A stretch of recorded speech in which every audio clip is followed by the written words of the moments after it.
It's the greatest story that's ever been told. And it's a story that claws at my insides.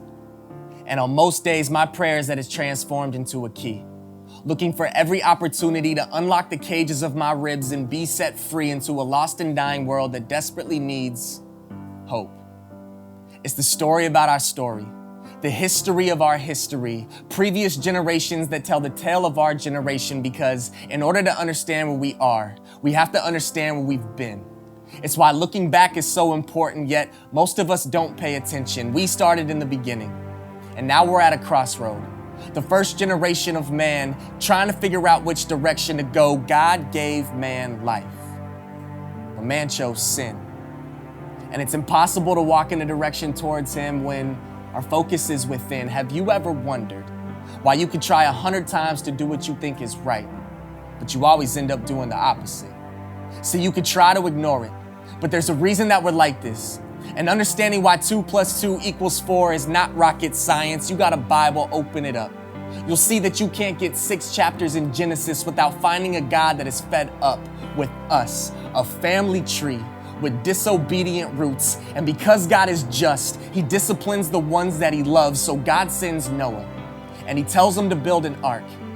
And he floods the world, killing off the rest of our existence because of the evil that dwelled inside of a man's heart.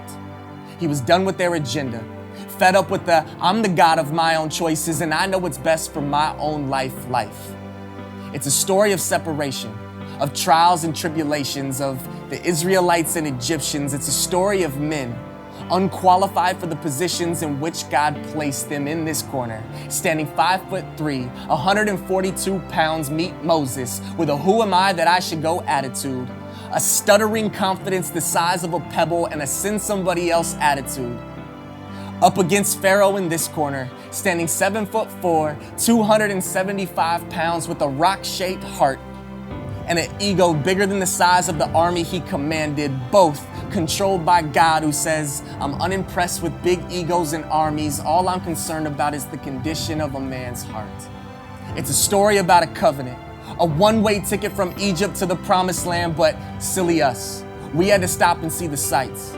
You see, it was easy to get the people out of Egypt, but it was hard to get the Egypt out of the people. Even after they saw the miracles and watched the plagues and saw the Red Sea be parted like a bad hipster haircut, it still wasn't enough. And they became restless. And in the absence of God, they resurrected a golden calf to act as God, because left alone, men will give in to their evil desires.